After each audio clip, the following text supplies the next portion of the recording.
This is the Wisconsin Sports Zone Update. Well, the Brewers will go for another series win tonight as they face the A's in Las Vegas. Milwaukee dropped the second game of the series last night. Tonight, they're going to look to Brandon Sproat for a strong outing after their starters got knocked around in the first two games. Sproat struggled this year, going 1-4 with a 6.17 ERA. Jack Perkins quit ball for the A's. He'll be making his second start of the year after coming out of the bullpen to open the season. He's 2-3 with a 6.19 ERA. First pitch at Las Vegas set for 8:05. The Packers, they were on the field for practice earlier today for the second time in their mandatory minicamp. Green Bay has a little bit of a different look at wide receiver with Romeo Dobbs and Dontavian Wicks no longer around. Instead, it's the two guys that just got contract extensions, and Jaden Reed and Christian Watson, along with second-year wideout Matthew Golden.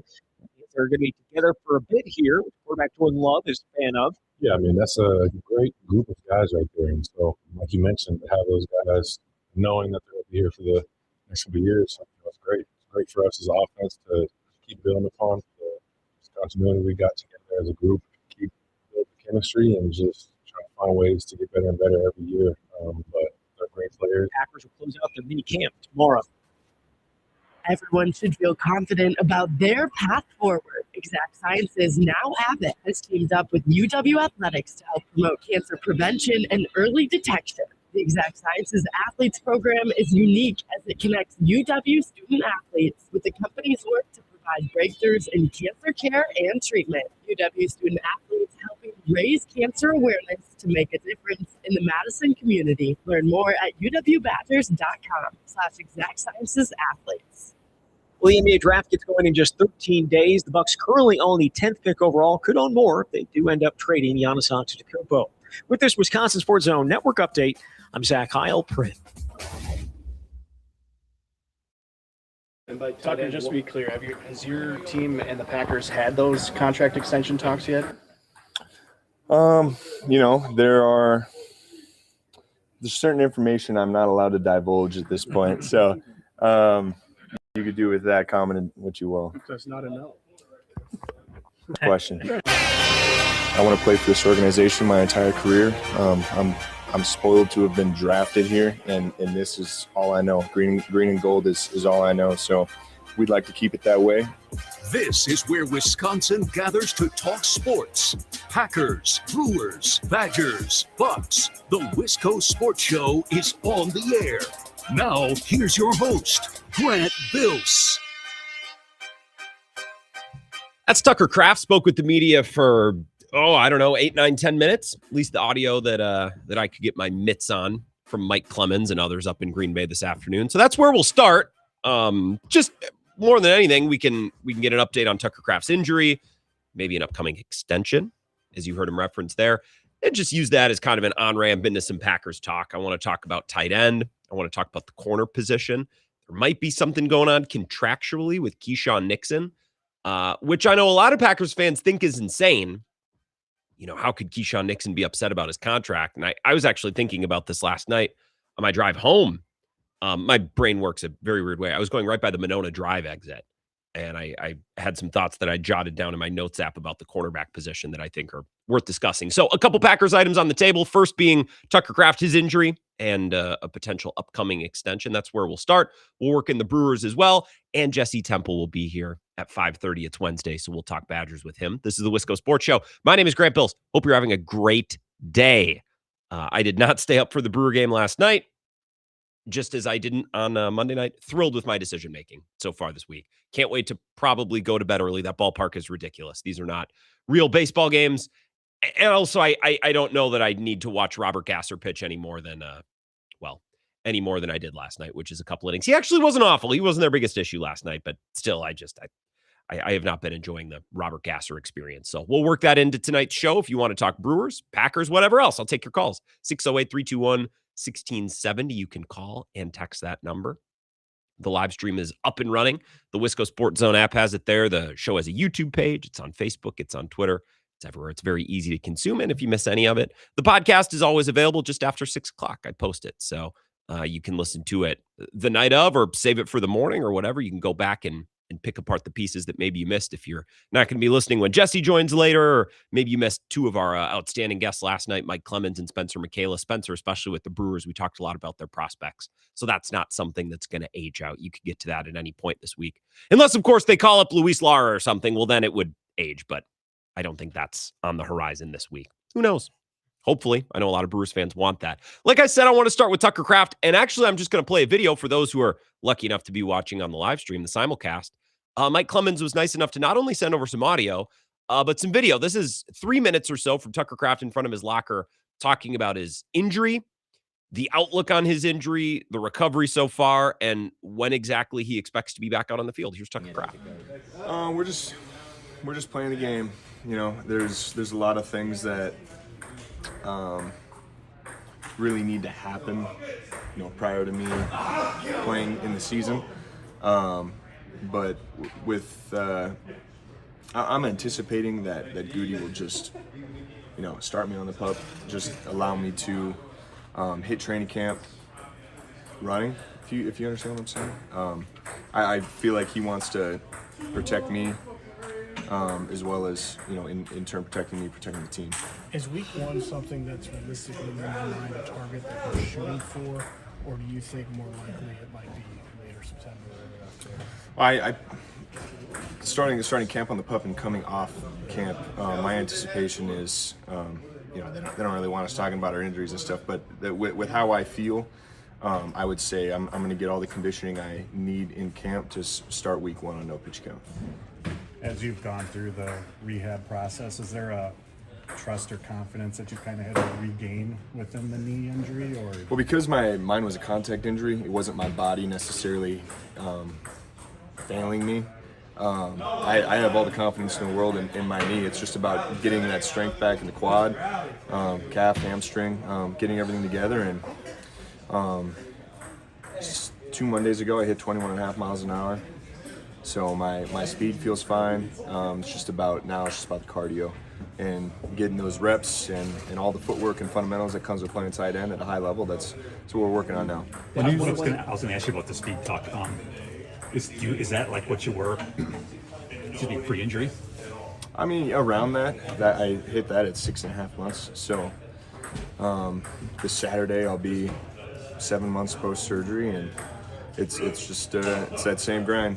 You know, every single day I come in here and I try to get better. I try to get more healthy. So I wouldn't necessarily say that I'm tracking my rehab based off of speed alone, but managing to hit that number where I am in my rehab right now is just a testament to the work that the staff and I have put in. Tucker, what's been the hardest part of your process? I'd say early on the hardest part was, you know, I watched every game from the couch towards the end, like week 8 and on last year. So the hardest part for me is I've always been a leader with the way that I do things physically, not necessarily with how I talk and present myself to the team in other settings. So losing that ability to show the boys, like, this is how we do it, this is the physical standard, this is the precedent, that I'd say that was the hardest part for me.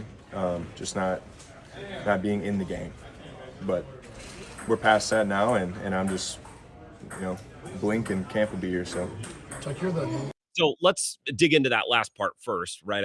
Tucker Kraft saying it was difficult to not be around the team to show them, hey, this is the standard of the way we're going to do things physically, and this is how we're going to apply ourselves. I also think he was missed almost as another coach on the field. Mike Clemens referenced this a couple of times last year, when the Packers would struggle to get aligned, when they would struggle with pre-snap penalties, you know, things of that nature. The Eagles game, I think, was a big one. They had a couple misalignment penalties. Now, maybe that was Kennard. He was playing, you know, that sixth offensive lineman.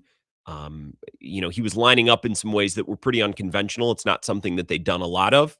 And they got nailed for a couple alignment penalties, procedural penalties, things like that. And I remember Mike Clemens coming on the week following, and I think that Eagles game was Monday night, so it probably would have been Tuesday or Wednesday that week, and say, hey, you know who's really, really good and on top of getting everyone lined up, getting everyone in the right spot is almost another coach or a quarterback on the field, is Tucker Kraft. So I think they missed him in that sense last year. I also think they I don't know. I'm not going to say they were soft. I think there were moments down the stretch in that 5-game losing streak where it's like, are you really going all out? The Ravens game, certainly, when everyone on defense just kind of quit. Jeff Hafley, defensive coordinator, great leader of men, great motivator, well, except in that game. I shouldn't be nitpicking and taking shots at Jeff Hafley. It's been conversation piece this offseason. I just think he was overrated. Maybe that was one instance. I think they missed Tucker Kraft in a game like that. Rashawn Gary, can you not give up on a play with Caleb Williams? Rasheed Walker, can you maybe lock it in a little bit? I think they missed Tucker Kraft in that regard. So that last comment I found especially, accurate and applicable, because I think when Tucker Kraft says I wasn't around to set the standard and to lead the team the way that I lead the team, I think they missed that standard, and I think they missed that leadership down the stretch last year. They had other problems too, but I think that was a part of it. Tucker Kraft probably would have helped. The alignment stuff, the tactical stuff, I think he was missed as well. But the injury update can, in my opinion, only be viewed as good. He thinks he'll be ready with no restrictions week 1. I don't know where that puts him in the 9-month time frame, because I know that was a big thing with Micah Parsons. It seemed like with Micah Parsons, it's like, whoa, guys, we're not going to, it might be a while. We're going to be patient. We're going to be slow. And then Tucker Kraft presenting a little bit like a psychopath. I mean, very matter of fact, but he doesn't mince words. He's very direct in what he says. Like, yeah, I don't expect there being any issues. I don't expect there to be any reason why I can't be 100% week 1 and ready to go. It's like, oh, okay. Well, that first month of the season, as we've discussed, is full of some winnable games. Now in the NFL, every game is difficult. And 3 of those first 4 games are on the road, but at least a couple of them are games that, man, you'd really like to win. At Minnesota, week 1 of Kyler Murray and or JJ McCarthy. I actually want to talk about what's going on in Minnesota later in the show, because I feel like every clip I see from Kyler Murray and JJ McCarthy, it's like, do these guys hate each other? Some of the comments are wild. Minnesota week 1, that's a game I would imagine the Packers will be favored in that game. Tucker Kraft's presence would be pretty important. At the Jets week 2, the Packers will be favored. It's a road game, and let's not act like the Packers haven't gone on the road and lost to, lesser teams as touchdown or greater favorites. They did it in Cleveland last year, right? Not to mention Atlanta week 3, they lost to Atlanta. Jordan Love's rookie year. Now that game will be at home. That game will be on a Thursday night.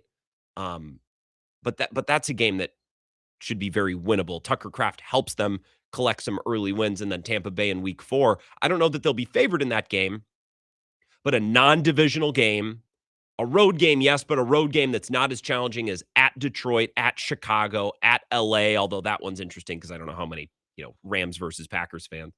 But as far as road games, if I were to look at all the road games on their schedule and say, okay, these are the ones that if you could win some road games, these would be at the top of the list. At Tampa, probably at New Orleans, at New York, and 2 of those 3 are in the first month. So having Tucker Kraft back and ready to go in that first month would be pretty important, pretty significant.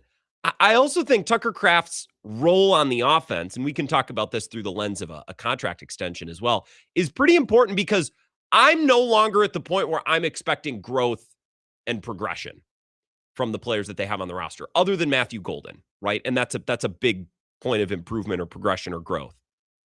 But Christian Watson, I think, kind of is who he is. You could look for, little improvements and more consistent play in this and that. We talked about that with Mike yesterday. But I think Christian Watson, by and large, is who he is. I think Jaden Reed is, by and large, he is who he is. I think Jordan Love, by and large, is who he is.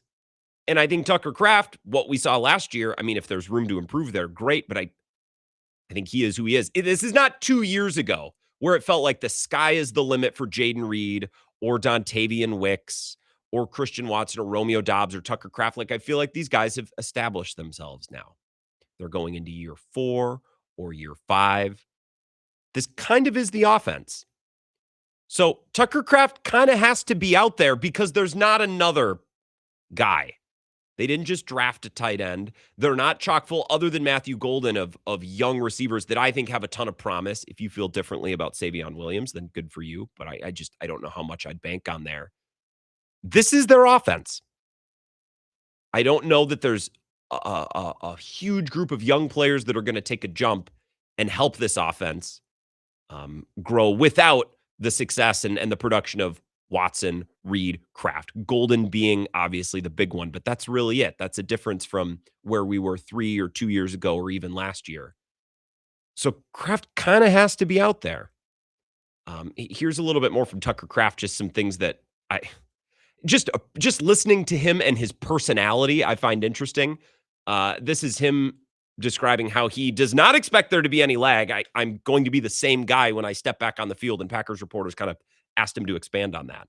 I'm not really buying into the, like, people come back off an injury and they're not the same. People come back off their injury, you know, if you're not coming back off your injury the same, then what are you doing? Like, what were you doing your entire rehab? So I have these confines of my rehab, and my trainer and I are, you know, I do my work and then some.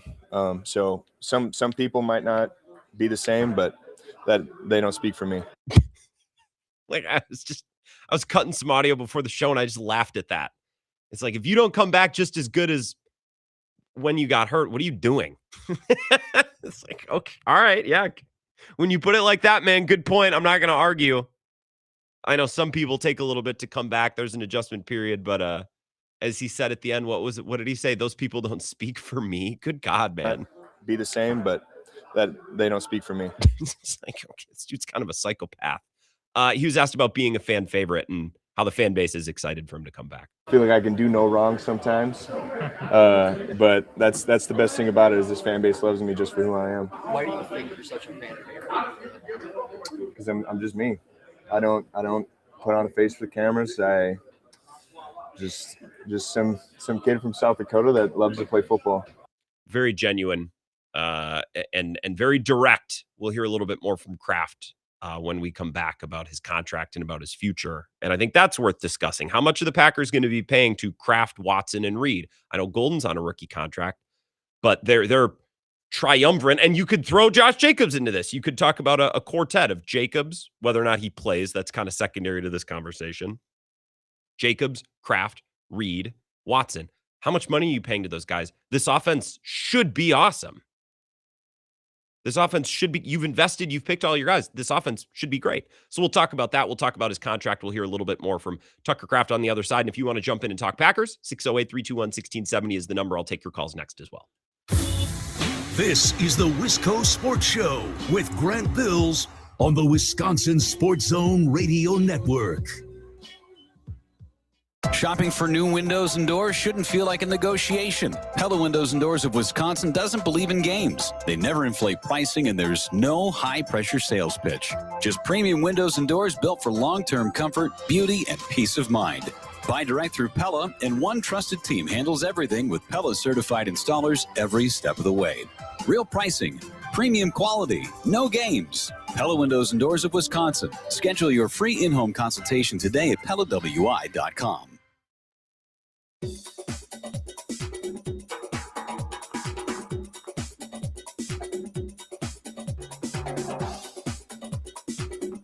The Wisco Sports Show will resume in 3 minutes.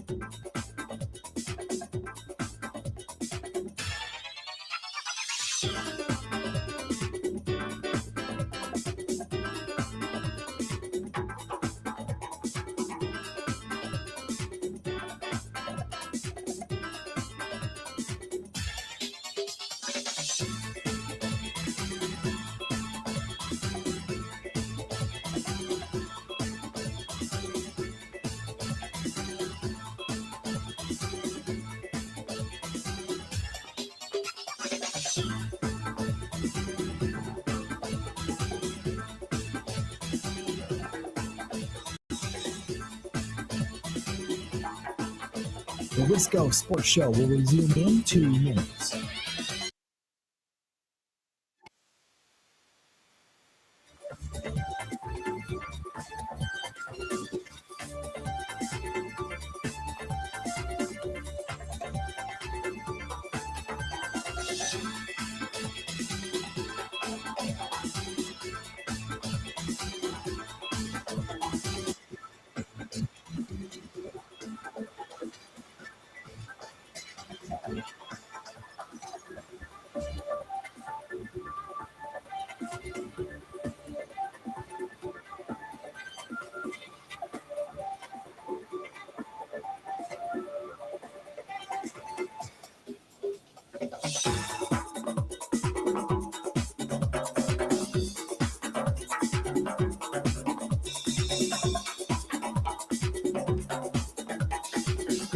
The Wisco Sports Show will resume in 1 minute.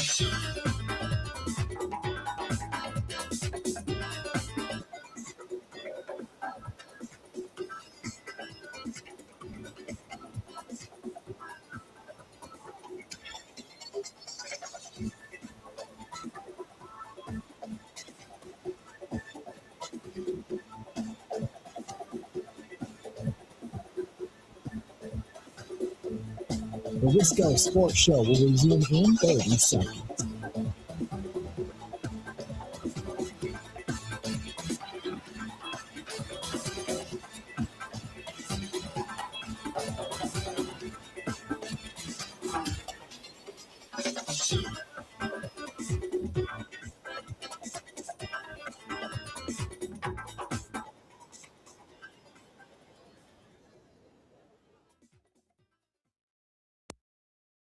Tucker, just to be clear, has your team and the Packers had those contract extension talks yet? There's certain information I'm not allowed to divulge at this point. So you could do with that comment what you will. That's not a no. Next question. Tucker Kraft talking about an upcoming extension. I'm going to take that and say, all right, the Packers are going to extend Tucker Kraft very soon. Tucker Kraft also said in his availability this afternoon, I believe when I got hurt last year, I was the best tight end in football, the most complete tight end in football. Okay, so if I connect that with what we just heard, I would think that Tucker Kraft is about to be the highest paid tight end in football. Okay, let's run with that. Let's talk about that. It's the Wisco Sports Show. My name is Grant Bills. Jesse Temple in a little bit over an hour to talk Badgers. We'll get into the Brewers as well. I want to talk Vikings for a short segment because every day I open Twitter and I see another clip of Kyler Murray and JJ McCarthy, and I'm just like, what's going on up there, man? Like, I just want to get into a little bit of that. But in the meantime, we're talking Packers. I'll take your calls. Wide open phone lines if you want to jump in. 608-321-1670. Right now, the Packers on their roster have extended Jaden Reed. And I know that the contracts are not this simple, but Jaden Reed got a $50 million deal over 3 years, which means his average annual value is just over $16 million. Christian Watson got basically a $92 million deal over 4 years plus $30 million guaranteed signing bonus. So he's making just over $20 million a year. What, 23? Am I doing that correctly? So over $20 million to Christian Watson, over $15 million to Jaden Reed. If Tucker Kraft becomes the highest paid tight end in football, he will make 20 average. George Kittle's making 19, so is Trey McBride. So probably not going to reset the market by leaps and bounds, but let's say they're paying 20 a year to Tucker Kraft. They're paying 16 a year to Jaden Reed. They're paying more than 20 a year to Christian Watson now. And what does Josh Jacobs make again? He's making $10 million this year. I don't know what the average annual value of his contract is, but his base salary this year is $10 million. His cap hit is $14 million. The Packers are invested. Other than Matthew Golden, who there's a real reason to believe in growth and improvement there, sure. They've paid their quarterback. They've paid their running back. They've paid 2 of their wide receivers. They're about to pay their tight end. This offense needs to be the reason they're winning games in the fourth quarter.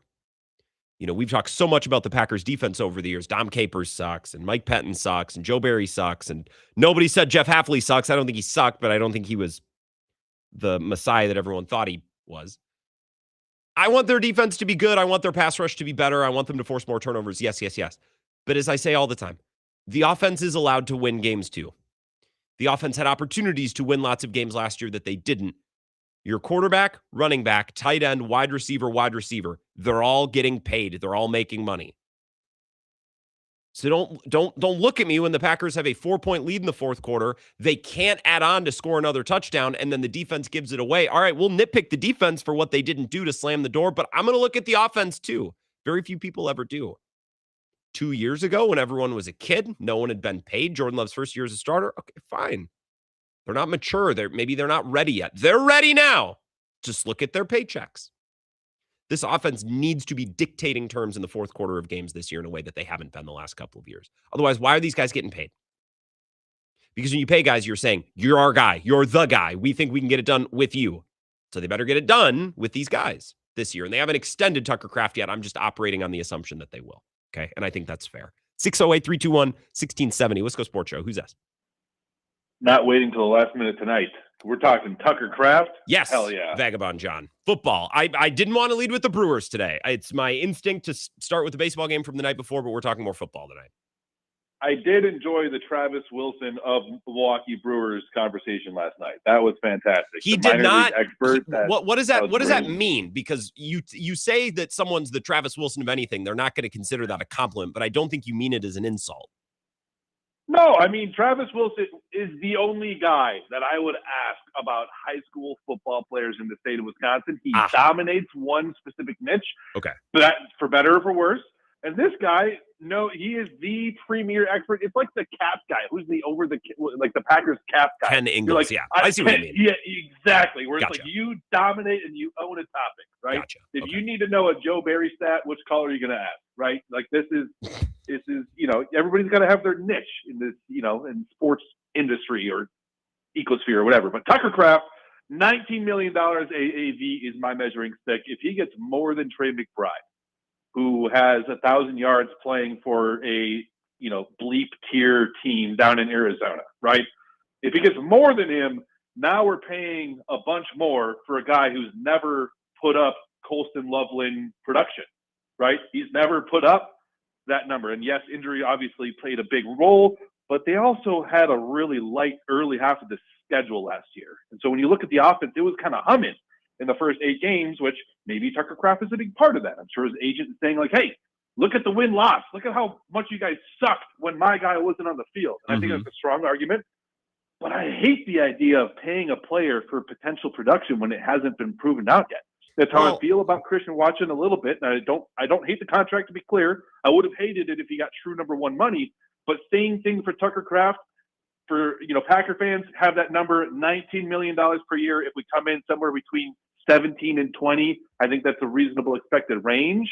But if he comes in at like 22 to 24, I'm going to be looking at this guy's like, we went all in on tight end. That's like going all in on inside linebackers. Okay, well, that was my question, John. Like, if he gets paid 20, are we going to complain about it? Okay, you dropped it. If he gets paid 20, are we going to complain about it? Trey McBride and George Kittle make 19. Okay, if Tucker Kraft gets 20, are we really going to raise an issue on that or a non-issue on that? Like, whatever. It's $1 million. I know Trey McBride catches a ton of balls and scores a lot of touchdowns. I know he's a great fantasy tight end, and Tucker Kraft was an outstanding fantasy tight end last year until he got hurt too. But I don't know that Trey McBride is the all-around tight end that Tucker Kraft is. Maybe you could tell me that I'm wrong. I also think you and I both know teams don't pay. Smart teams don't pay for past production. They pay for future projection. It's a redundancy, but they're paying for what they think you will do, not necessarily what you have done. But look, Vagabond, I am not going to nitpick 19 or 20 million because Tucker Kraft has or hasn't done what Trey McBride has done. They can pay all these guys. They can pay these guys whatever they want. Pay Jaden Reed, pay Christian Watson, pay Tucker Kraft, pay Josh Jacobs, pay Jordan Love. But then at the end of games in the fourth quarter, when the offense has a chance to win a game, you need to win a game then. It's one thing when your wide receiver core is a bunch of kids who are developing and trying to figure it out. We're not sure what we have. The Packers have clearly established how they feel about these guys. And in extending Jaden Reed, Christian Watson, letting Romeo Doubs go, they're probably going to pay Tucker Kraft. They've paid Josh Jacobs and Jordan Love. The Packers, in doing all of that, have said, this is our core. We believe that we can win at the highest level with this core. Then in the fourth quarter, I want to see the offense go and win a game.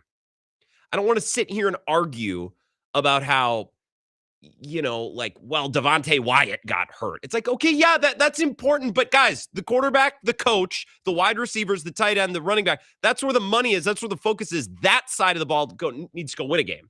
So I am not going to criticize the contract. I'm going to criticize what the Packers do or don't do after signing these contracts, because teams tell you how they feel about players and how they prioritize things where they spend their money. And the Packers made it clear on offense. These are guys that we believe in. We think we can win with this group. Okay, great. Now go do it. 608-321-1670. Wisco Sports Show. Who's that? Hey, Grant, the old Clem Head. The old Clem Head. Was it? Did we miss your birthday? No, it was your your anniversary of your time in the Navy. Oh, that's right. Yeah, that was yesterday. That's my 51st anniversary. That's how old I am. The best defense is a good offense. You know who said that? The best defense is a good offense. Probably a great many people, but I'm trying to think of the most famous person. Who was Mel, the cook on Alice said that once. But you're so right. Nobody ever blames the offense when they go into shutdown mode in the fourth quarter. Can't move the ball, can't run clock. Then it's all on the defense. Sure, the defense wasn't great, but what defense can be great if they're constantly being, if they're constantly on the field, they're constantly under pressure. So you're right. Let's put a little blame on the offense. You guys, Matt LaFleur went into shutdown mode in some of those games in the fourth quarter. Yeah, and Jordan Love, on 3rd and 2 throws the ball out of bounds and doesn't run for it, or Jaden Reed drops a ball at the end of the game, like all these types of plays, right? And I'm not yelling at the offense. I'm not getting them in trouble for something they haven't done yet. But you get my point, Clemhead. If we're going to pay, we've chosen our wide receivers, we've chosen our tight end, our running back, our quarterback. We've selected our weapons. We're going to battle. So now don't tell me that those weapons are good enough, that the battle isn't winnable with the arsenal that you've put together. We got the weapons. We got only one thing holding them back, and that's the head coach. But that's a whole another. A lot of people feel that way. Yeah, I know. I do too. You and I were both Matt LaFleur supporters until last year. Then he just showed his true colors. You said once before, I wasn't even in the league 8 years, and he hasn't won a Super Bowl. The odds of that ever happening now are like almost nothing. So I know we're stuck with him for a while. Doesn't mean it can't happen. Doesn't mean it won't happen. But it doesn't happen often, and it maybe hasn't happened in a while. It's not a list that I have front of mind, but it's something that's talked about a lot. Look, I don't think they're incapable of doing it with Matt LaFleur. I thought this offseason was a go either way. So I understand fans' frustrations when they hear Ed Policy say, well, I don't understand why fans thought I'd fire him. It's like, really? You don't? So like, I get where fans are coming from there. I think the Packers, again, I'll just repeat myself. Sorry if you listen to the show every day. I think in bringing back Matt LaFleur, they're tempting fate. They're tempting the universe to stick him back in the same spot, which is second in the division, 6 or 7 seed, first round loss on the road. Yay, that's a lofty goal indeed. Mm-hmm. And I don't think that's their goal, to be clear. I know some Packers fans believe that. I just think that of course not. They've been in that spot for a couple of years, and running it back aggressively is, I don't know. I think you're just asking to be back in that spot a year from now. That's it. Yep. They said, well, you said it, Bill said it, a lot of people said it. The definition of insanity is doing the same thing over and over and expecting different results. So, well, that's enough pontificating for me. So, well, I appreciate it. I'll let you get to your next caller. Yeah. Have a good night, okay? You too. We're quoting Mel from Alice. Albert Einstein. Thomas on the live stream says, actually, that was Ben Franklin who said that. Yes, Ben Franklin said the best defense is a good offense. Or who said, speak softly and carry a big stick. That was FDR, right? That was the other. It was the other Roosevelt. Dave and Westby on the point where I made in the first segment. You've chosen your guys. There's not much room for growth in youth. Now, Matthew Golden, sure. But I think Watson is who he is. Reed is who he is. Kraft is who he is. Love, I think for the most part, is who he is. Jacobs, much of the same. And Dave, you said, are you just talking skill positions? Plenty of room for development, improvement on the line, which would improve all skill positions. I don't know. I mean, is Sean Ryan all of a sudden going to be an amazing center? I wouldn't bet on it. Zach Tom is good when he plays, but we know that. I don't think there's big room for improvement there. Aaron Banks is Aaron Banks, and I don't know. If Jordan Morgan comes out and plays like David Bakhtiari, then sure. But I'm kind of hoping for, like, I don't know. I would set the bar lower for Jordan Morgan in his first year as a starter. I want to talk about the situation with Keyshawn Nixon next. We'll be right back. This is the Wisco Sports Show with Grant Bills on the Wisconsin Sports Zone Radio Network.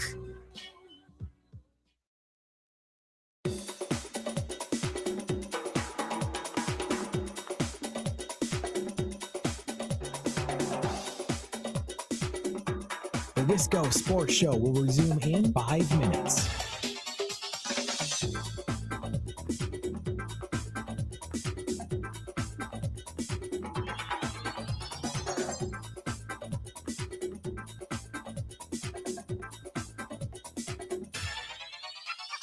The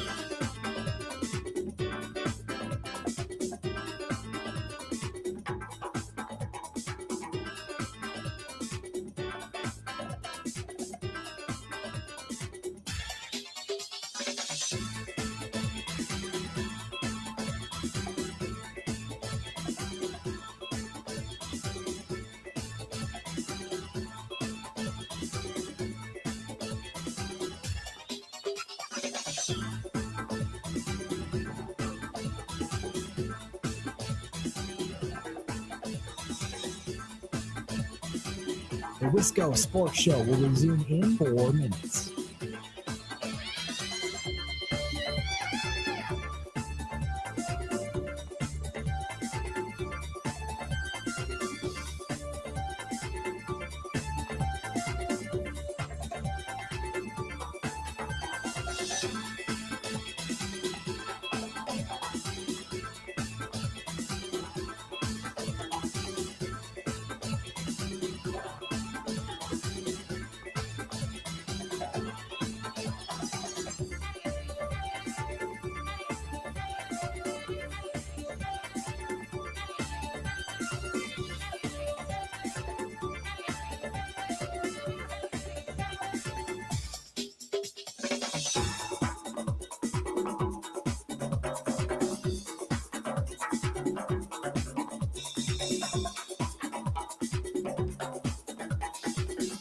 The Wisco Sports Show will resume in 3 minutes.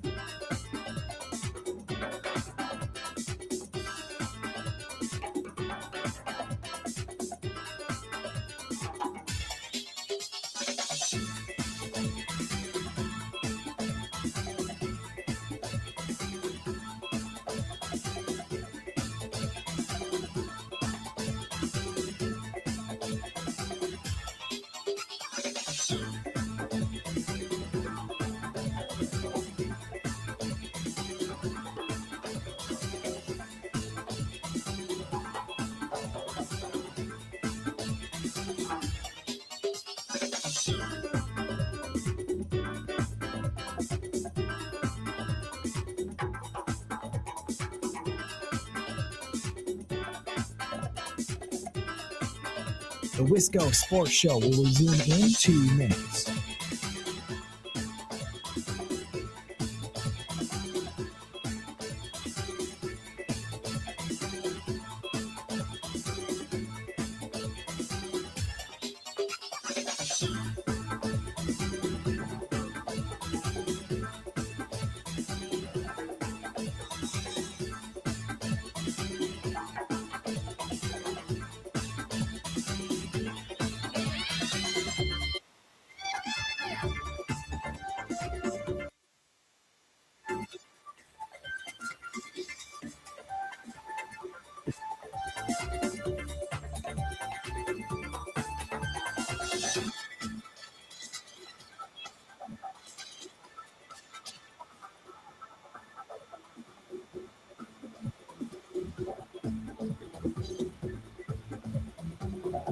The Wisco Sports Show will resume in 1 minute.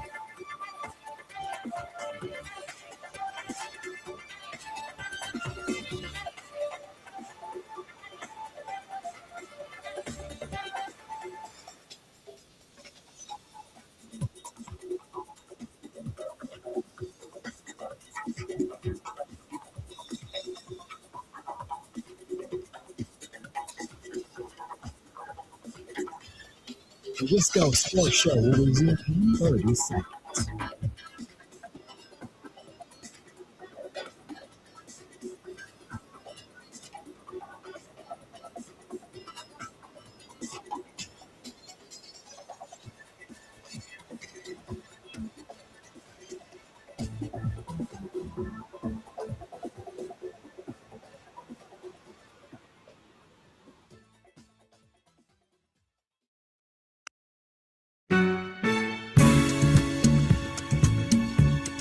Wisco Sports Show. Jesse Temple in an hour. He'll be here to talk Badgers. The show tonight presented by Lacrosse Beer House, corner of 3rd and Pearl, right downtown. Great place to stop for a big mug of German beer. The big mug. Not like the mugs. Went to the Brat House downtown Milwaukee. Like they give you the smaller mugs. No, I'm talking mugs, big mugs. Steins. Stop in, lots of delicious, authentic German beers. The Brats, sourced from Bubba's Meats, great butcher shop on the south side of town. The pretzel, the pig wings, the fish fry on a Friday night. It's a great place to be, and it's right down in the heart of everything. So maybe you're thinking about going down for Moon Tunes one of these weeks. Well, let's pregame it or postgame it, or hey, better idea, why not both? Before and after the show down in Riverside Park. Stop by the corner of 3rd and Pearl, La Crosse Beer House. Appreciate their support of the show. So I was driving home last night, and I guess I don't have to share all this, but I will. I was driving home last night. I was on the Beltline. I was coming up on my exit. I'm a Stoughton Road man. I'm going past the Monona Drive exit. I'm on the bridge. And I don't remember why I started thinking about this. I was just thinking about the Packers, or, what are Bill and I going to talk about? And I'm driving along, and I started thinking about their cornerback position. Because the whole point of this draft, or one of the big points of this draft, was you need to position yourself for the future at corner, because Nixon's coming up on the end of his contract. Valentine's coming up on the end of his contract. And while I don't think Nixon and Valentine are miserable, terrible, awful players that you can't win football games with, you need some more youth in that room. You need to start to reshape that room. And I know they drafted Brandon Cisse, but if the season ended today, I don't exactly love the shape of that room. The Packers move off of Valentine and Nixon after this year. It's like, so you have Brandon Cisse. I don't know if he's any good. And the other corner they drafted is such a project, probably more special teams player, probably nothing, if I had to bet on it. So you added Cisse. That was it. If you had added Cisse and a 5th rounder, or Cisse and 2 6th rounder, okay. But they didn't have as much capital at the end of the draft because they decided to trade up for a kicker. We'll see how that ages. I'm not hating on it. That's a choice they made. They will live with that choice. Their cornerback room is not as plump as I would like it to be. Now, they signed Benjamin St. Juste, but is that a long-term solution? Is that a young player who's hopefully going to be on the team for the next 4 or 5 years? Probably not. So I was thinking about this last night, and then I come into work today, and I see a tweet from Cheesehead TV, which is citing another radio show in town, across the street, as we say in the radio business. One that a Packers reporter, Jason Wilde, is on. And he basically put it out there. It wasn't reporting. It wasn't a hard report. It was basically like, hey, I'm Jason Wilde. I cover the Packers. I'm around this stuff all the time. And I would imagine Keyshawn Nixon wants a new deal before this year starts. I don't know that he's going to want to play on this deal, which is reasonable. He's the starting corner. And as you'll hear in this cut from Zach Halpern from the morning show, it's not like they have a lot of other options. If Keyshawn Nixon says, well, I'm not going to play on this deal, what are the Packers going to do? Yeah, they just drafted Cisse, but that's kind of it. So here's the question and answer from Ebo and Zach that I heard on the morning show. Austin's in here as well, where Zach kind of breaks this down. This will help kind of push the conversation along. Last thing for you, Zach. Do you believe in Keyshawn Nixon? The only reason I asked that, I saw some other stations. One of your big time buddies, who's on air on another station, was talking, kind of trying to drum up a little controversy about Keyshawn Nixon potentially sitting out because he wasn't, wanted a new contract, and this. It didn't happen. But with the defense ruining the day yesterday, there was one person who ruined the day. Keyshawn Nixon did get torched by Jordan Love and Christian Watson. Are you a believer in Keyshawn Nixon? I would say no. As cornerback one, no, but he thinks he is. There are not a more delusional group of people in the world than cornerbacks. And I feel like you have to be. Mm-hmm. You have to have zero memory, and because you can get burned one play and it could ruin you. And it doesn't, because they are just delusional because they think they're amazing. And I think that's we saw that with Jerry Alexander. We've seen that with a lot of guys, that you just have to be that type of player to play that position. I think he's delusional. So yeah, I don't think he should be obviously getting a huge contract extension, but because of who he is, I certainly could see it. Like in terms of like sitting out until he gets a new one. Sure. Because also, what would the Packers do without him? Bingo. That's the thing. And I'm going to pause it there before I finish that cut. That's really, so Zach gives a good breakdown of how cornerbacks are wired, right? I'm ego, I'm cocky, I'm confident, because that goes part and parcel with the position, the way you have to play at that position.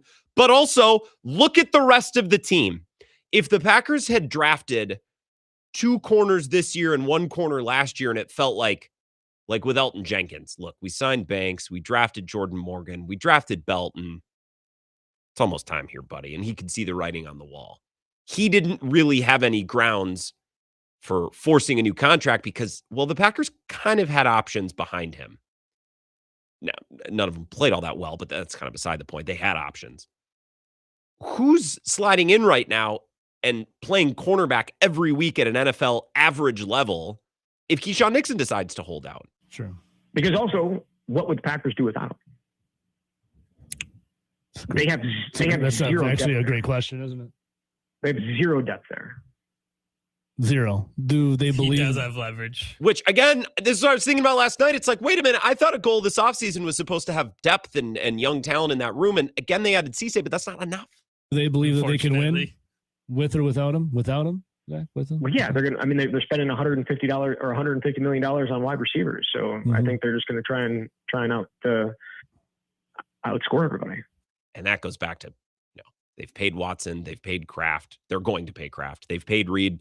You better be prepared to outscore everybody because of this corner room and Nixon wanting a new deal. And I don't know that the Packers are going to be psyched to give it to him. I don't know. That's a situation that could get interesting. I also laughed my ass off when they signed off with Zach earlier on the morning show, and Austin jumped in and said this. There he is, Zach Heilprin. There he. I don't know why I laughed so hard at this. There he goes. Our sports director, Zach Heilprin. There he is, Zach Heilprin. Zach's right, though.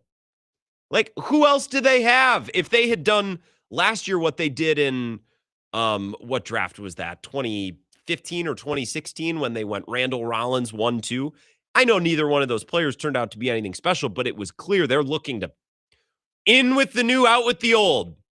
Or last year with the O-line, we're signing Banks. We just drafted Jordan Morgan. We drafted Anthony Belton when very few expected us to take an offensive lineman in this draft. Elton Jenkins could see the writing on the wall, and the Packers had replacements. They don't have anybody at corner right now. There he is, Zach Heilprin. Thank you, Austin. Who else do they have? Like in terms of like sitting out until he gets a new one. Sure. Because also, what would the Packers do without him? They have That's zero actually depth a great question, isn't it? They have zero depth there.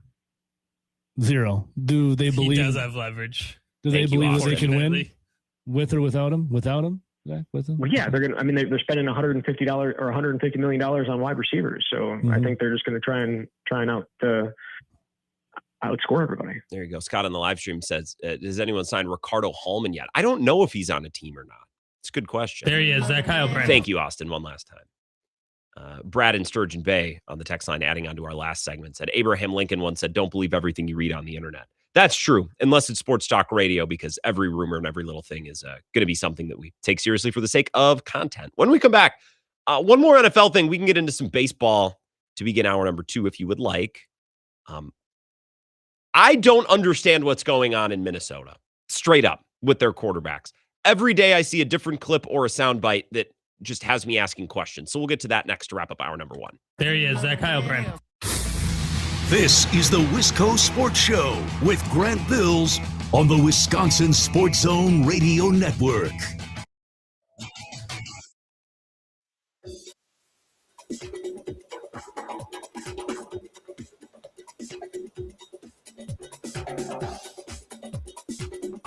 The Wisco Sports Show will resume in 3 minutes.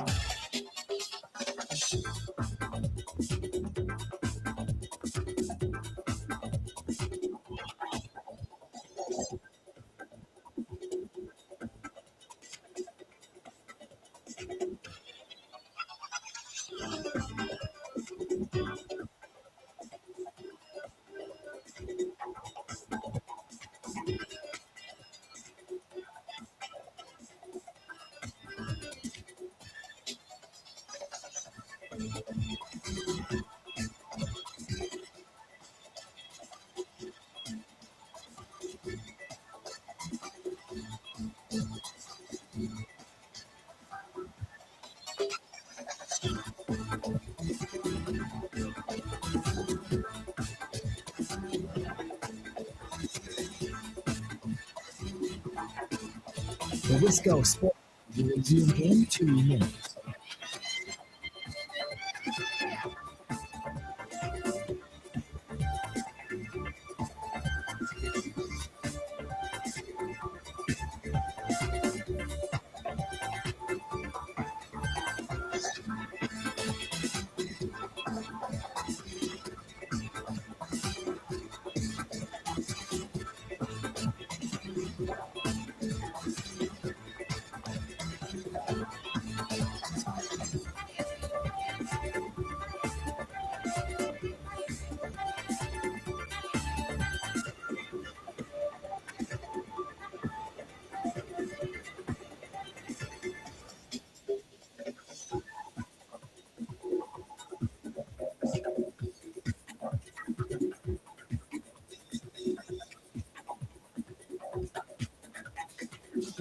The Wisco Sports Show will resume in 1 minute.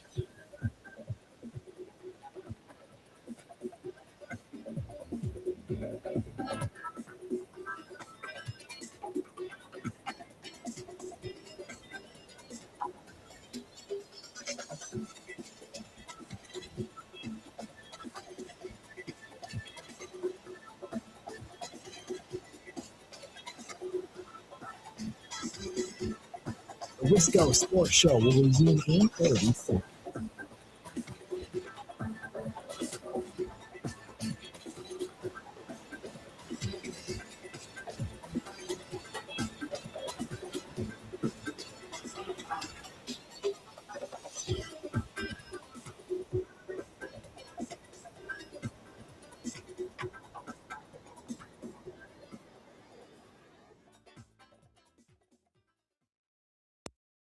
Matt, Kevin O'Connell is considering this a very true quarterback competition. He says everything is measured, so that must mean I have to mention 90 minutes now into practice. Kyler Murray, J.J. McCarthy, they are splitting reps with the ones, and Kyler Murray got the nod to go first today. Might want that back-to-back interceptions thrown during 7-on-7, though. Not to panic, it's only 7-on-7. But being that everything is measured, Kevin O'Connell's looking for the intangibles. He's looking for the footwork. He says he wants everyone to see everything because he doesn't want anything hidden. He wants the guys on the field. He wants his coaching staff to all go into this when a decision is made with conviction of who they are going to play behind. Kevin O'Connell says his ultimate goal in deciding who this quarterback will be someone who can be an igniter of this football. ESPN report from Vikings training camp earlier today. Is that Lindsey Theory, I think is the name? Sorry. Yes. Lindsey Theory. I don't think she's going to be offended by not being properly credited on a regional evening drive sports talk radio show. Just sets the scene for the segment. I am confused by the Minnesota Vikings. I think Kyler Murray is good. Maybe not great, but think he's good. I think he will be their starter. I think they should go through some type of competition. I get all that. I, however, am confused by every headline and every quote I see surrounding that competition. And it really started to get weird. This might have been last week or about a week and a half ago when J.J. McCarthy was basically asked, hey, what's the dynamic like between you and Kyler Murray? Is it awkward? Is it competitive? What's that like? And here is J.J. McCarthy's answer. JJ, what's your relationship been like with Kyler so far? You know, it's just like two guys in a classroom. You know, he sits on one side, I sit on the other side, and it's the coach's responsibility to teach us and coach us. So, is there any awkwardness like between you two? Awkwardness, you know, it's just like the same feeling, you know, when you're in high school and there's another person on the other side of the room. That's just kind of how it is. So I wouldn't say there's any awkwardness. I think J.J. McCarthy watched too much Friday Night Lights, where it's like, I'm the quarterback. I got to have something witty or folksy to say. It's like, you're J.J. McCarthy. You look like every high schooler I've ever seen come out of Eden Prairie, White Bear Lake, Prior Lake, Edina, Lake Minnetonka. Your name is not Tex Sanderson from the panhandle of Texas. Like, you can just give up a very plain answer. But I think in that soundbite, in that clip, people said, well, that's kind of weird. Like, do J.J. McCarthy and Kyler Murray not like each other? So that kind of got everyone's antennas up.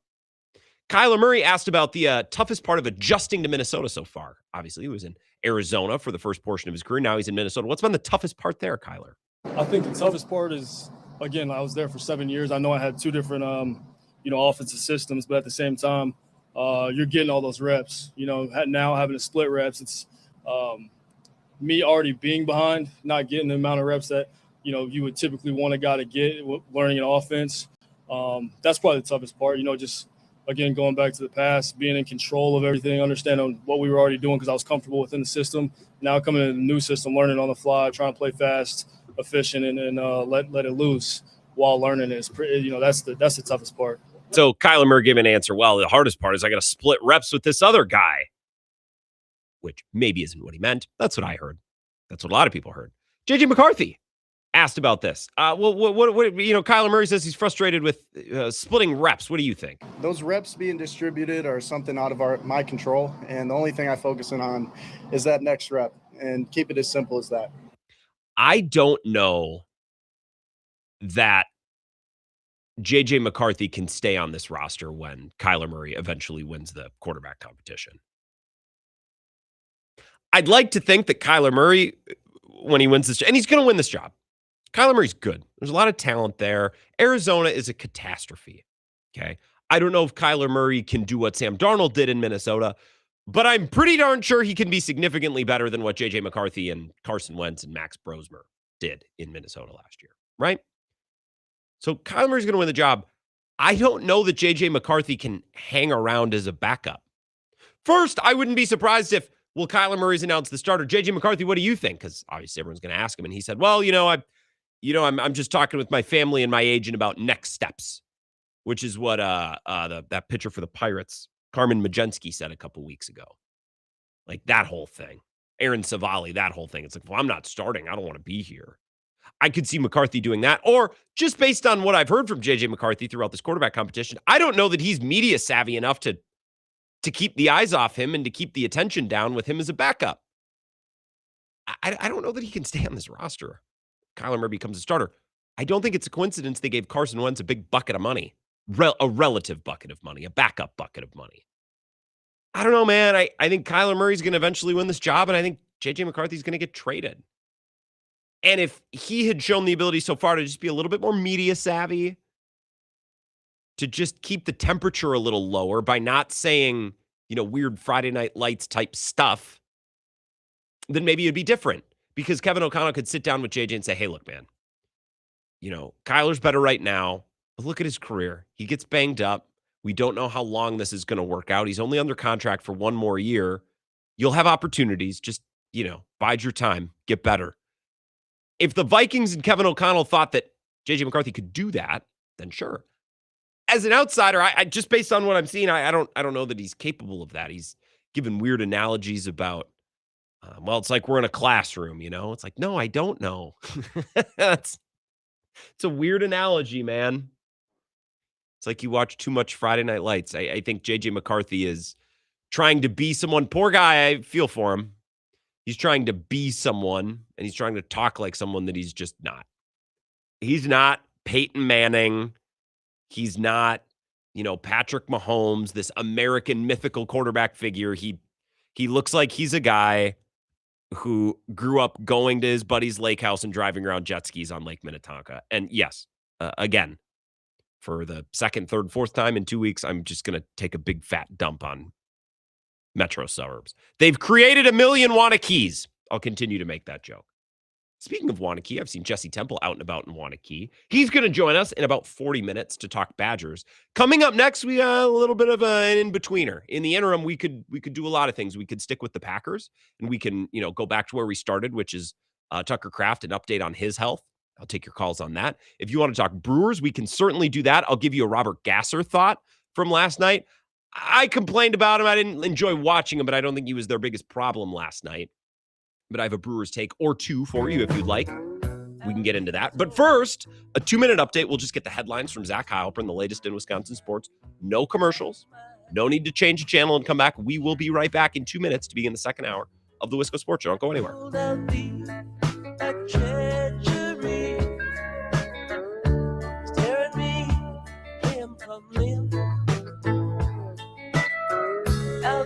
Told me, cool down, boy. Settle back.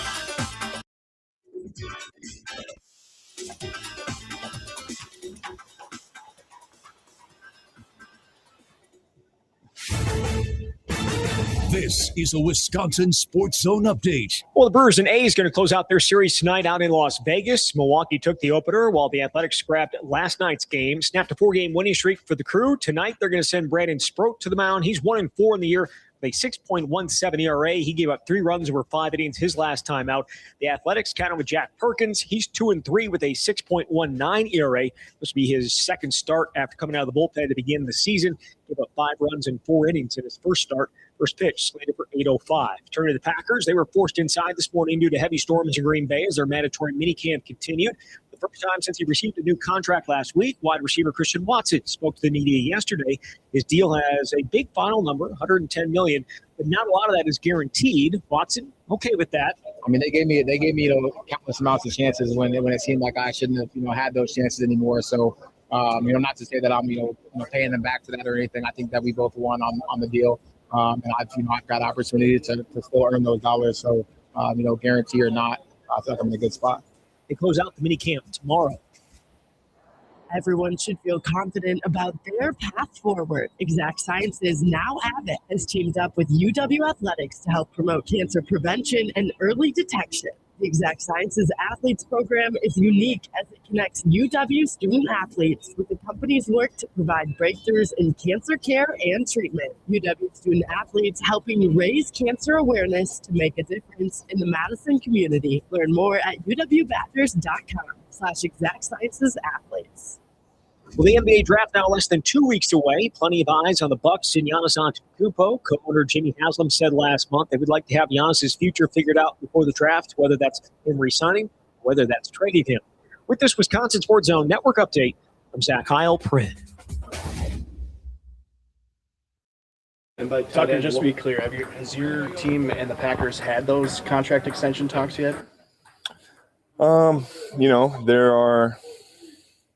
There's certain information I'm not allowed to divulge at this point. So you could do with that comment what you will. That's not a no. Next question. I want to play for this organization my entire career. I'm spoiled to have been drafted here, and this is all I know. Green and gold is all I know. So we'd like to keep it that way. This is where Wisconsin gathers to talk sports. Packers, Brewers, Badgers, Bucks. The Wisco Sports Show is on the air. Now, here's your host, Grant Bills. Hour number 2, the Wisco Sports Show, presented by Lacrosse Beer House. Jesse Temple, Badger Connect in a half hour. Could revisit some of our opening remarks. Tucker Kraft speaking with the media today about the contract and the injury. Both are worth discussing. We can circle back to that. I'll also give you a couple Brewers thoughts, but I'll let this next segment kind of go the way it goes based on some of your phone calls. 608-321-1670. Got a couple open lines. Grab them. I won't make you wait. First, let's do line 1. Wisco Sports Show. Who's this? Hey, Grant. How we looking? Excellent, Cone. I'm looking great. How about you? We feeling good about Brandon Sproat tonight in this Little League ballpark? There's 2 questions there. There's a chance that Brandon Sproat could pitch okay, and the results aren't great because of the ballpark. I actually think Gasser was fine last night. The bigger picture take about Sproat right now, Cone, is they need someone not named Miz or Harrison to step up and be a solid member of this rotation. And right now it feels like Sproat should kind of be that guy. You know what I mean? Yeah, I agree. He's been healthy. He's been here all year. Mm-hmm. You know, it's his position to lose. That is 100% sure, for sure. And, Chad Patrick, the more he pitches well in the bullpen, do we ever see him get slotted into that starting rotation? So I would really try to avoid that. Now, Coleman Crow looked so bad the last time he pitched, but if your other starters, other again than Miz and Harrison, are at least able to be okay, you might actually get more runway out of Chad Patrick because you can use him more often than every 5 days. And that might be beneficial to the Brewers. The problem is if Coleman Crow is only capable of giving you, 2 1/3, you might have to put Patrick back into the rotation. You know what I mean? Yeah, and we did see Coleman Crow come in a little mop-up duty last night. So I wonder if that's Murph kind of, figuring out what to do with these guys that are kind of those tweeners, I went to bed. How did Crow look? I mean, I could check the box score. This makes me a bad Brewer fan. I know. I'm not interested in these games. They're not real baseball games. I hope they win them because they will count as wins and losses. But I don't know, man. If I got to stay up until 1, I want to feel like I'm watching a baseball game. These don't feel like baseball games to me. Sorry. That's fair to an extent, I think, but like it is fun watching these games, and whatever, it's 3 games in the grand scheme of 162. I think it's okay to have a little, little league game, juice balls, whatever it is. That's true. I suppose Garrett Mitchell hits the balls 111 miles an hour. Yeah, that's crazy. I suppose. Look, Cone, I could be a bit more optimistic. I could be a bit more excited. I could have a little bit more fun with this. Maybe this is my nature, my disposition on display, finding a way to hate this and to complain about it. You know what I mean? Maybe I should look at it differently. It's just 3 games. Just take it for what it is. And if the Brewers win tonight, all right, fine. Because there'll be 2 wins or a series win. They count just the same as the others. Maybe I should lighten up a little bit. Yeah, it's good for the Brewers offense to juice those home run numbers a little bit. And it's just fun to see the Dom Catronios of the world, like, compare this to Steph Curry playing basketball with a garbage can. Yeah, I saw that too. Lionel Messi hit goals in an airplane hangar. Like, relax, people. Relax, Dom. It's okay. I should, Cone, I appreciate it. I should probably relax too. Let's start this hour with the Brewers. Cone, you've thrown it down. Gasser was fine last night, to my mind's eye. I watched his innings. I don't know what his underlying numbers were, his peripherals, right? I don't know. I don't know that matters all that much in this ballpark. He was striking guys out, which is a good sign. Like, hey, you miss bats, you miss barrels. Like, that's a good sign. That's a good trend. What was his final line last night? And again, if I'm a bad Brewer fan for not staying up for all these, fine. He finished 5 innings, 8 hits, 6 earned runs, 7 Ks. So, like, I love the 7 strikeouts. He threw a lot of ball. Well, or did he? 93 pitches, 64 of them were strikes. That's not miserable. It didn't feel like it in those first couple innings, but he did settle in a little bit. 8 hits in 5 innings is a lot of hits. And you can't chalk that up to the ballpark completely. I like the 7 strikeouts. I like that he pitched 5 innings. Robert Gasser, after the game, I did save this cut, said, I guess the plus side is I threw 90 pitches and I got through 5 innings, which after watching Harrison the other night, I think I would have taken that in a heartbeat from Robert Gasser. Yeah, most pitches I've thrown since surgery, I believe, so that's another good milestone for me. And yeah, battling. I mean, I had a couple of really good stretches of hitters in there that was really good, and I was happy about. Like I said, just a couple pitches got away, and just got to live with it. It does seem like growth, incremental small growth. He is coming back from Tommy John. I should take that into account. He's playing in a little league park. You take that into account. Here's Pat Murphy on Robert Gasser. This will be indicative. He's got to grow from this and understand to pitch in the big leagues. You got to have an out pitch. You got to have something that, they can swing and miss at. But I thought he did a really nice job mixing. He got in a little bit of a groove there in the middle, or a couple innings there. But yeah, I mean, there's a lot to like. Well, what was he doing specifically kind of in the middle of the game there to kind of settle things down a little bit? Yeah, it was fastball up and in, and then change up down. And then, he left a few change ups up, and they got hit. That's actually a night and day different from what we've heard Murphy say about Gasser in his first couple of starts. That was very complimentary. Murph, in Gasser's first appearance when he came up, Murph had no time for this guy. Like, just lit him up on that Sunday appearance. And when was that? That would have been before the Dodgers game. That had been against, I can't remember, the Twins? Nah, maybe the Twins. I can't remember. Who cares? That was very complimentary of Pat Murphy. I hadn't heard that cut until now, and I'm like, we'll see what Pat Murphy has to say about this, because I think he's right. He did cruise through some of those middle innings, and he did generate some swings and misses. He got 7 strikeouts. If he continues to grow a little bit start by start, it would be a huge development for the Brewers, because as I discussed with Cone, you just need somebody, anybody, to step up and be a stable enough third option behind Miz and Kyle Harrison. And it should be Sproat. I loved what Cone said. I wrote it down. He said he's healthy. He's been here all year. That's an advantage for Sproat that nobody else in that rotation other than Miz and Harrison has. He's been healthy all year. He's been a starter all year. That hasn't been true of Drowan. Drowan hasn't even been in the majors all year. He came up against Boston. Starter, bullpen. Maybe it was starter, minors, bullpen, starter. Chad Patrick's been starter, bullpen, starter, bullpen. Robert Gasser's coming back from freaking Tommy John. So of all these guys I look at, Logan Henderson exempt, obviously. Probably during this show, they've moved his return date probably back to September. That's how this thing is trending. Sproat is the only guy in this mix, the mix that's separate of Miz and Harrison, who's been a starter all year, been healthy all year, been at the major leagues all year. And at some point, this cat just has to improve a little bit.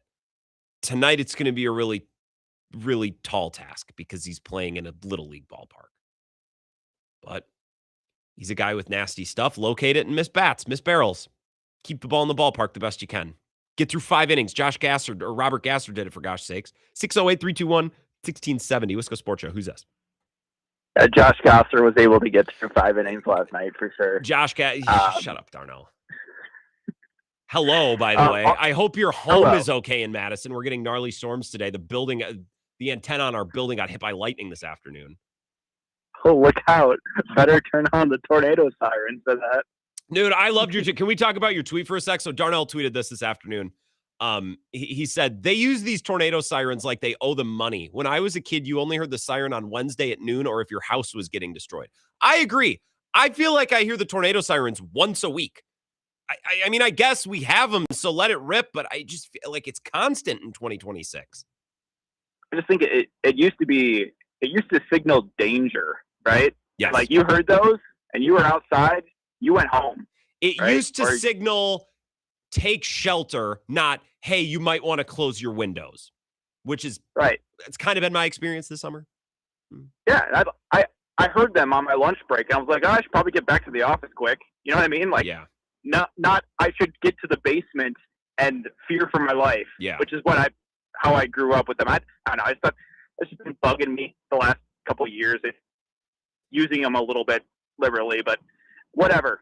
Not a big part of the sports landscape, Wisconsin here. But all right, hey, Brandon Sproat is able to miss bats, and I think that's going to be huge because if you can miss bats in this ballpark that they're playing at, that's great.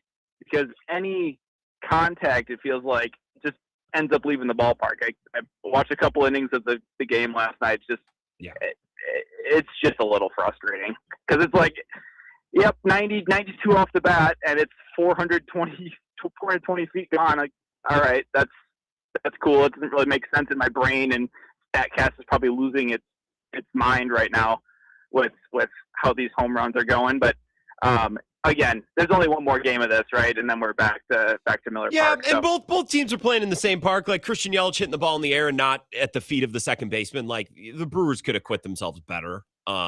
It's just obnoxious. I haven't enjoyed it. But again, you know what? Thanks to Cone Roller, I'll try to go into tonight with a different perspective. I'll try to enjoy the novelty in it. Well, and this game starts at 8 o'clock as opposed to 9 in the past couple of days. So, it won't end at 1:30 like it did a couple of days ago. As a father, that's going to be tough on you. It was kind of tough last night. I was watching, and my son had like a nightmare or something, so he's just like freaking out. So I ran up, check on him and whatnot, and came back down, and we had given up another 2 home runs, and I'm like, all right, time to go to bed. So, dad life, am I right? Yep, that's the life these days, and that's all right. So, go Brewers tonight. Yes, and have a good night. There he goes, Darnell the chum. Appreciate it, Darnell. Keep your kids safe. The tornado siren should probably go off here before too long. Goose Eggs in the live stream over there says, Grant, the tornado siren still goes off every day at 12 in Coon Valley. Ah, yes, the noon whistle in Colfax. I grew up with it as well. I love that line from I think it's Montgomery Gentry. That whistle still blows every day at noon. This is our town. No. 608-321-1670. Wisco Sports Show. Who's this? Hey, it was Craig from Whitehall. Hey, Craig. Does the whistle blow every day in Whitehall, Craig? Actually, I live in Pigeon Falls, which is 7 miles north. And yes, every day at noon it goes off. Hell yeah. I love that. What's going on, Craig? Hey, 2 things. One, you could never play enough Grateful Dead as buffer music on the YouTube feed. So good job with that. I appreciate And that. secondly, I was sitting at home. I mean, the NFL channel had the 2004 Green Bay wild card game on, where Hasselbeck makes that stupid comment when the coin flips and the Predator, then we get the interception for the touchdown. But otherwise, underneath, they had a breaking news thing that said Patrick Mahomes just signed a $500 million contract extension. And I was calling you to see if you've seen anything about that. Yeah. So based on what I understand, I saw it. It seems like they're just adding on to the deal that he already had. So like he already had like a 10-year contract. So I saw Schefter saying like it's the deal worth over 500 million, but really like it's because his deal was already big and they just kind of added on to it. You know what I mean? Yeah, I just thought when you see 500 million being thrown around the China, it just kind of boggles one's mind.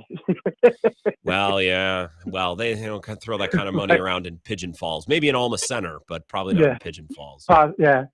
But anyways, hopefully Milwaukee can sneak out of the Williamsport here with a win, because that Little League baseball field is just insane to watch a game from there. I can't believe the many, like, oh, wow, that's where you go to ruin your ERA. But anyways, you have enjoy the show, and I'll keep listening as long as you're on. So thank you, Craig. Appreciate it. Whitehall, Pigeon Falls. I see Goose Egg's pointing this out on the live stream, and I agree. It's funny that he included the 30-second precursor of how he saw the Mahomes news, which is they were playing the replay of was that a wild card game against Seattle at Lambeau Field, or maybe it was division round, I can't remember, where Matt Hasselbeck said we want the ball and we're going to score, and then Al Harris dreadlocks and toe. Well, anyways, along the bottom of that was the ticker. Patrick Mahomes. Yeah, I saw Schefter say this is the first contract ever that's worth over, $500 million. And it is, but I feel like we kind of cheated to get there, because it's not one contract that's worth under, over $500 million. It was already a huge deal that they added on to with like $64 million in new money or something. So they're extending the one they already had. Huge contract. Yeah. But I don't know. I saw Schefter's tweet. I always roll my eyes at Schefter's tweets. But congratulations to Patrick Mahomes. Can I share it? By the way, speaking of Mahomes, I've been sitting on a Chiefs take for like 2 weeks. Can we do that next? I'll give you a Patrick Mahomes Chiefs take when we come back. Wisco Sports Show, 3 minutes. This is the Wisco Sports Show with Grant Bills.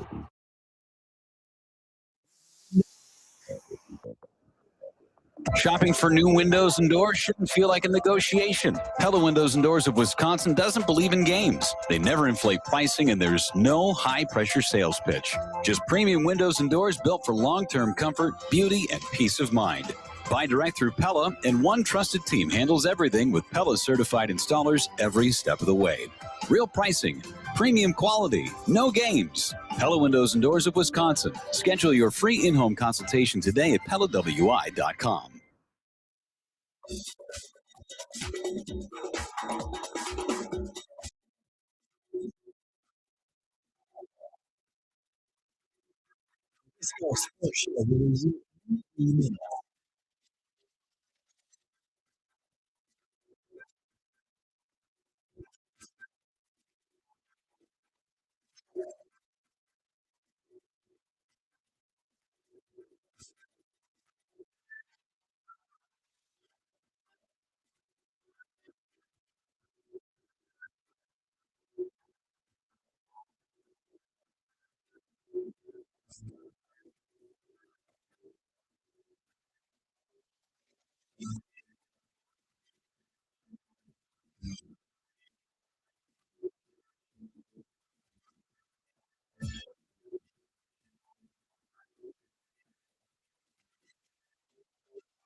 Let's go sports show. With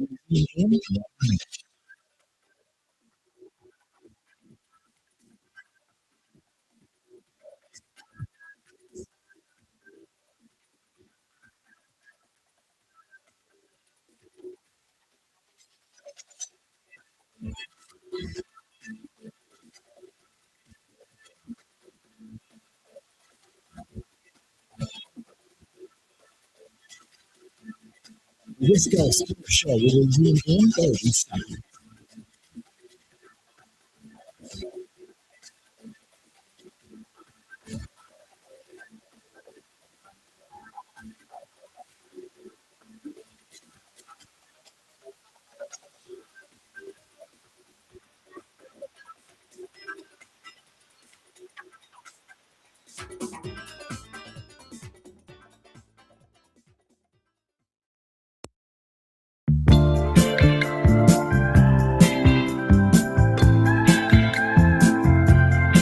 Welcome back, Wisco Sports Show, presented by Lacrosse Beer House, corner 3rd and Pearl. Jesse Temple in 10 minutes. We'll talk Badgers.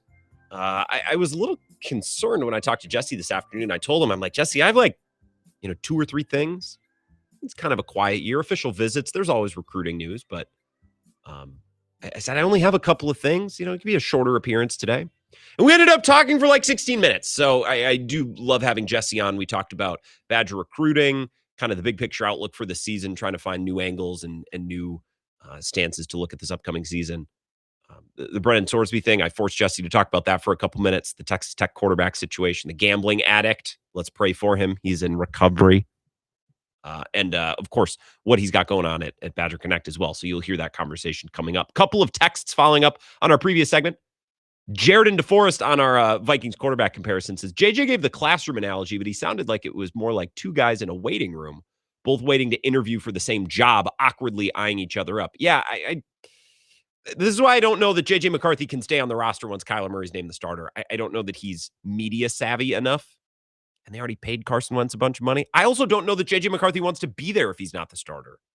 I feel like this generation, look at Carmen Majensky or Aaron Savali. Those are 2 baseball examples. I know, but a lot of these guys, when they don't get the job that they want, they're like, well, I'm going to talk to my agent about my next steps. Jay Krebs on the small ballpark says, both teams are playing on the same field. Don't be a weenie. No, I agree. I'm not saying it's unfair to the Brewers. I'm saying I don't really love watching it. From the 715 says, Sproat might miss some bats. True, but also misses the strike zone by a foot all the damn time. And that's, yes. And that's his issue that he's working on. We got to call Craig from Whitehall, but then said, well, actually, I live in Pigeon Falls, which is a hilarious discernment, in my opinion, to make. I told people all the time in college that I was from the Eau Claire area, which is true. I grew up half hour away in Menominee. A lot of people don't know where Menominee is around the state. Lots of people do. Lots of people don't. People would say, do you mean Menominee Falls? No. Are you sure? Correct. I'm quite sure. But then someone would say, oh, well, where from around Eau Claire? I'd say, oh, Menominee, because then they would know. And it's just funny, Craig, that you felt the need to, well, I can't say I'm from Pigeon Falls. No one's going to know where that is. So I'll say Whitehall, which is Whitehall cannot be much. Those have to be similarly sized. You know what I mean? If you had said, I'm in Osseo, but you were actually in Pigeon Falls. Okay, well, that would make sense. Pigeon Falls and Whitehall are they're very, whatever. This is a thing that I find funny. No one else cares about this other than maybe you, Craig. But he brought up the Patrick Mahomes extension. I'll give you the Adam Schefter tweet. Patrick Mahomes' contract has been extended. They've added on to it. Now, remember, Patrick Mahomes' first non-rookie extension was a 10-year, $250, $300, $400 million deal. It was massive, right? It was not the usual extension. And at the time, it was explained, I think correctly so, as a deal that would give Mahomes and the Chiefs the flexibility to maneuver and to shift and to be flexible as the deal continued. So it makes sense. Schefter tweeting, where did it go? Here it is. Mahomes, record deal. The Chiefs are adding 2 years to the Patrick Mahomes contract, tying him to Kansas City through the 2023 or 2033 season at a value of $504.75 million. Making it the first NFL deal valued over $500 million per Rap Sheet and Me. Equity Sports CEO Chris Cabot and GM Brett Veach and his staff put the finishing touches on the landmark agreement today. First of all, let's all congratulate the agent because we are tasked with knowing that now, thanks to these insiders. Can I give you a Chiefs take? I was thinking about this the other day. The Packers took so much flack for years for not building around Aaron Rodgers, for not supporting Aaron Rodgers. And I think some of those takes are always a little dramatic. I think a lot of examples in sports where people talk about, well, this team didn't do enough for this player. And I can look at a lot of those seasons and say, well, the player didn't get it done in nut cutting time. You know what I mean? Like Giannis. He got hurt or they didn't play well. Like that's, I'm not saying the Bucks were perfect, but we never want to blame the player for anything anymore. So I think sometimes, criticisms of the team, the GM, the coach, I think they're misplaced because we don't blame athletes for just not playing all that well. Sometimes we do, but not often enough. But the Packers, I think for years took flack, especially at the end of the Ted Thompson era, for not doing enough around Aaron Rodgers. Okay. Some of that I think was well-founded, but Rodgers never had any good defenses. Well, he had a Super Bowl defense in 2010, a defense that won him a championship. 2014 was pretty good. 2019, 2020 were pretty good. Were they perfect? No. But they weren't miserable. They weren't terrible. Well, they never had enough help for Aaron Rodgers. Well, Greg Jennings, James Jones, Jordy Nelson, Devontae Adams, Donald Driver. These guys are all pretty good. Pretty good players. Running game with Ryan Grant and Eddie Lacy, and then later with Aaron Jones. Always had good O-lines. So you can nitpick and say the team didn't do that final thing that 1 year, that specific time where they could have traded for a player. That I'll hear. But the Packers have always, warned that. I got to tell you, we're on like year 2 or 3 now with the Chiefs where I'm like, what are they good at? Okay, so the roster's not covered with great pass catchers. Okay, does that mean the defense is good? Defense is fine. It's not awesome. It's solid. It's pretty good. They have a good running game? Really? They got the running back from Seattle. I guess that'll help. Well, their lines are always good. Not really. Their right tackle is a penalty machine. They got rid of Joe Thuney or whoever. Thuney's now with the Bears. Couldn't play tackle the guard. The Chiefs are so underwhelming to me. And I think the Chiefs have made and won more Super Bowls, mostly in part to their quarterback getting it done more than Rodgers did. Is that really unfair? Like there were stretches and plays in those games where Mahomes got it done as an individual, as a quarterback, in ways that Rodgers in some of those big games and NFC Championship games specifically, in ways that he didn't.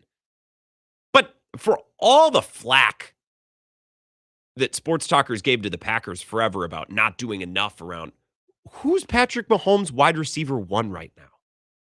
Rashee Rice? He's in jail.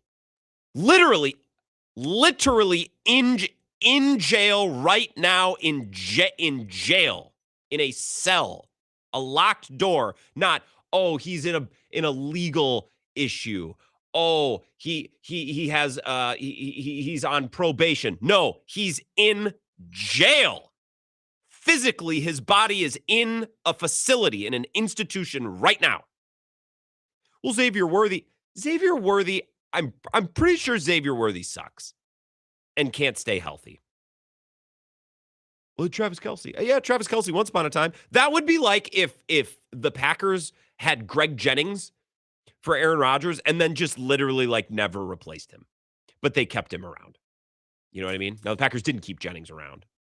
But I don't know. I don't know why nobody talks about this. I thought the Chiefs, with the draft pick, they were going to have a chance to reset this offseason.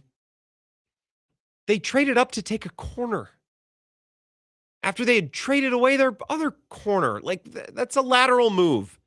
Even if that cat turns out to be the best corner in football, which I'd bet against, what's that really worth? I would argue not that much. Unless Spags has some game plan. It's like, look, I can do this with this defense if you just give me one shutdown guy. Maybe, okay. I'm just so underwhelmed with the Chiefs. And I don't think people talk about it because Mahomes has been so brilliant and he's won Super Bowls that I truly think no other quarterback could win, including Rodgers. But people criticize the Packers for some of the moves or lack of the moves that they made. Nobody talks about the Chiefs. At least not that I hear. Rashee Rice is his number one wide receiver, the number one wide receiver of the highest paid quarterback, and maybe a guy who's got a real chance to be the greatest of all time. He's in jail. And he just had knee surgery. He's rehabbing knee surgery in jail. The Chiefs have maybe had more consistent defenses. I don't think they've had awesome defense. They haven't had defenses that are good enough to explain why their offense is so bad and so boring. Like, where's the talent? It'd be one thing, look, our wide receivers aren't great, but we can run the hell out of the ball and our O-line rules. Okay, well, that's not true. They couldn't run the ball. They were worse at running the ball last year than they were at passing it, and they sucked at passing. Yuck. Yuck. Nobody talks about that. Anyways, Patrick Mahomes extended. It's a Chiefs take I've just been sitting on thinking about for a while. Jesse Temple, Badger Connect, will join us next. This is the Wisco Sports Show with Grant Bills on the Wisconsin Sports Zone Radio Network.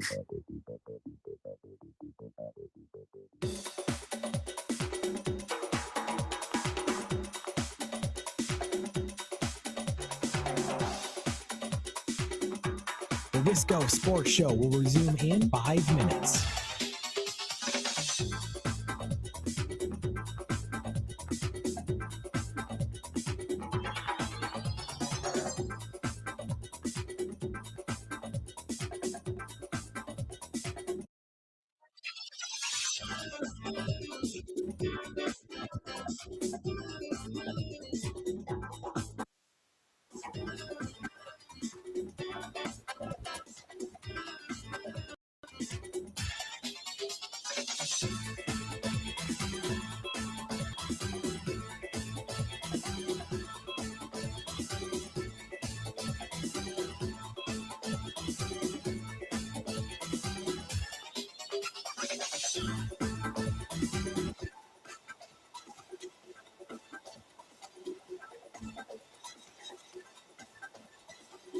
The Wisco Sports Show will resume in 4 minutes.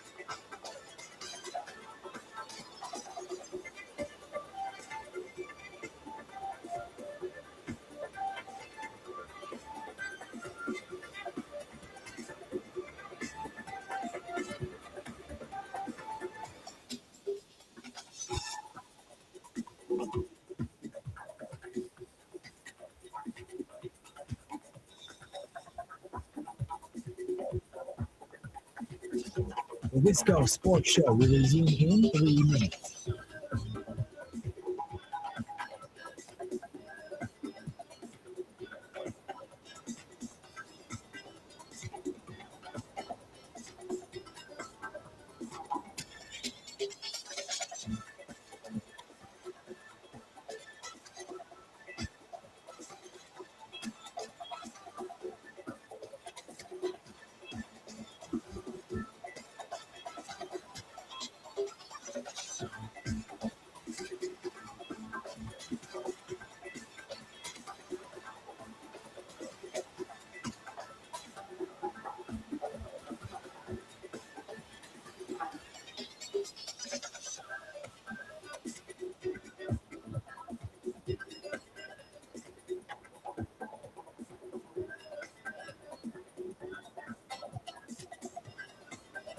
The Wisco Sports Show will resume in 2 minutes.